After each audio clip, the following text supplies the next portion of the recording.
worked in a factory doing welding and stuff. It's really peculiar because I was going to leave the job that day. I just joined a band and we were going to tour Germany and whatever else.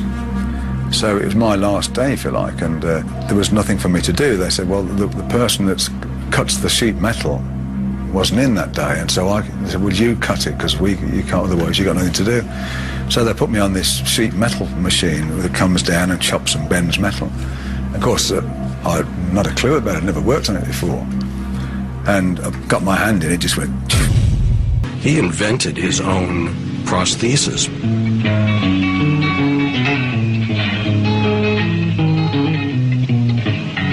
He had to make false fingers, really.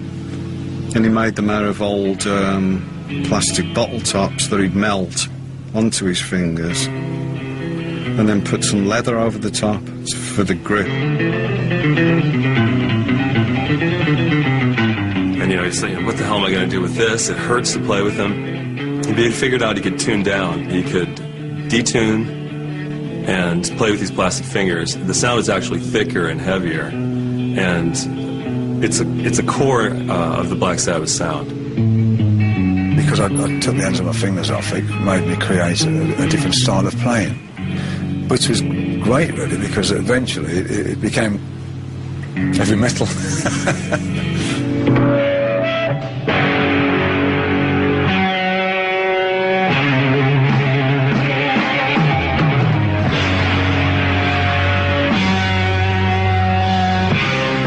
The big thing for Tony Iommi was the discovery of the Devil's Third. Dun, dun, dun. That very close movement in the music was literally banned in medieval times because they thought, this is a fact, they thought that it conjured the devil.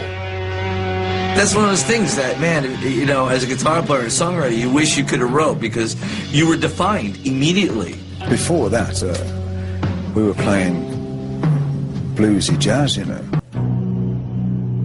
it was all written in Latin. It was all about black magic. It had all these, drawings of Satan and everything in it. And I just had a really weird feeling about it. And that same night, I woke up in the middle of this horrible nightmare, and I just saw this, black shape at the bottom of my bed, just, staring at me. Just like a black, malevolent thing. It's a horrible feeling of it, and I just totally freaked out. And I told Ozzy about it, and he came up with the lyrics to Black Sabbath. What is this that stands before me? It was very different, and we knew it was very different when we done it. It was almost frighteningly different, In black, well, it's points at me. We had these gigs at the blues clubs, and we thought, should we play that song we'd done? We were trying to see what the reaction would be, and we played Black Sabbath, and God, the people's faces when they heard that. Oh, no!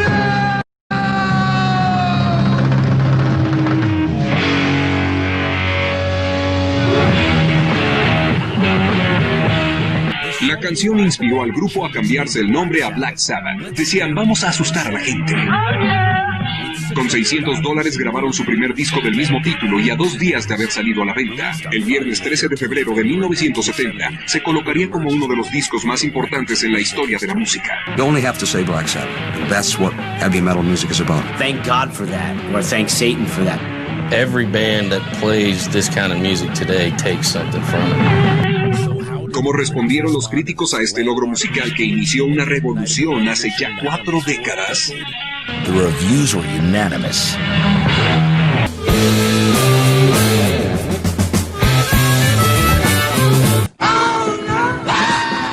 Algunos dicen que el heavy metal se percibe desde el sonido distorsionado de las guitarras de Kings o Jimi Hendrix, o en la épica y nagada vida de Iron Butterfly. Pero el verdadero metal nació en el infierno industrial de Birmingham en un día común de 1968, que se trastornó asquerosamente para mal.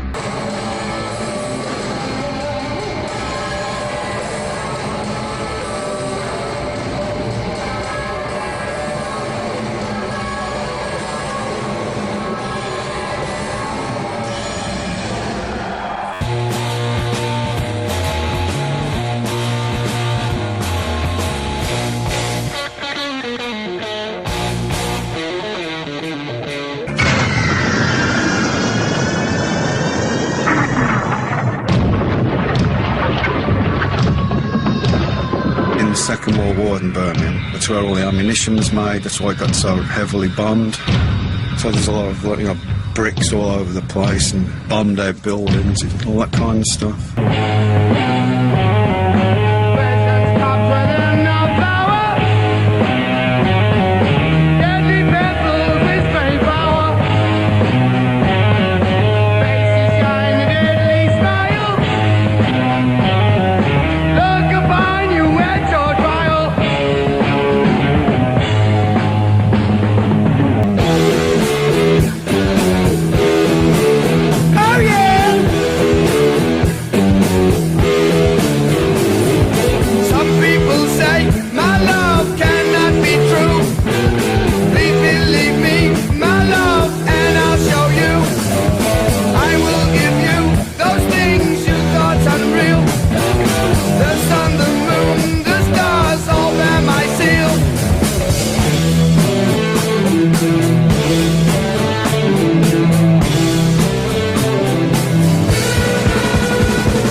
If you look at the times, it was all love and peace and bells and, you know, free love, and that wasn't the case for industrial, stenchy town of Birmingham. It's very rough, really, very industrial sort of town. There's heavy industry of all descriptions in and around Birmingham. That's why it's called the Black Country. Coal mines and the smoke. As kids growing up, that was embedded in your mentality.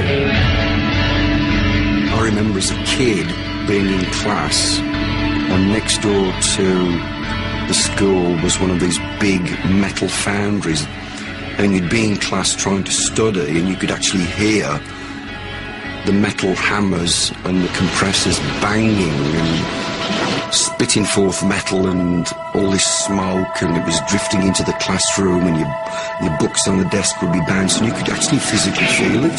So I sometimes think that's the culprit, you know. I actually breathed that metal into my lungs. It got into my blood.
How would you define heavy metal? Define it? Well, it's just, you know, I don't know. That's such an open-ended question. Ooh. That's the tough one. Go on, another question. I don't know, actually. It's always been an extraordinarily difficult thing to try and talk about, because you have to hear it, you have to experience it.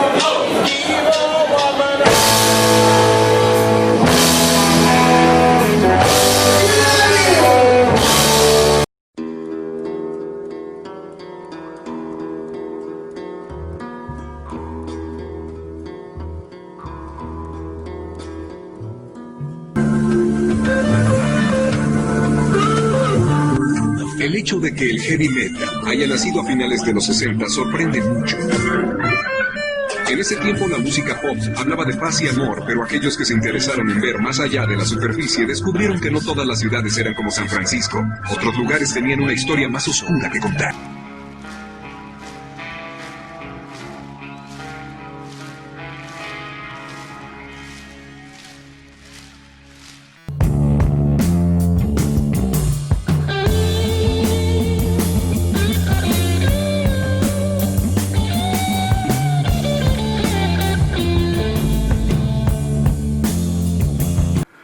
My ideas would just sort of seem to come out of the blue. He'd be like, oh yeah, we want to make this a medium tempo song or whatever. Then I'd come up with a riff for that. He had the guitar, he had the incredible knack of like just coming out with riff after riff after riff. And I don't know what it is, that was the magic of the band. It's like he'd come out with a riff and we'd all played the same thing all at the same time together, as if like we all knew exactly what was coming next.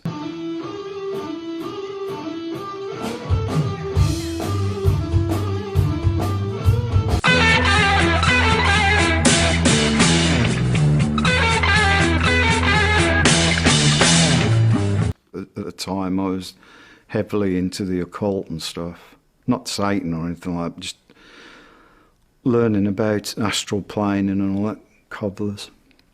I suggested, among other things, Black Sabbath, and everyone went, oh yeah, that's a good name. Suddenly, when the Black Sabbath name came, and the songs that backed up the Black Sabbath name came, suddenly we had a package which made sense.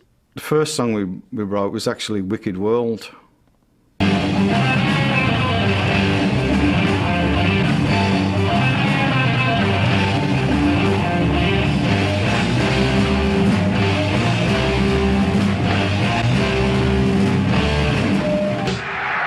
Thank you very much. That's all from Black Sabbath. Thank you.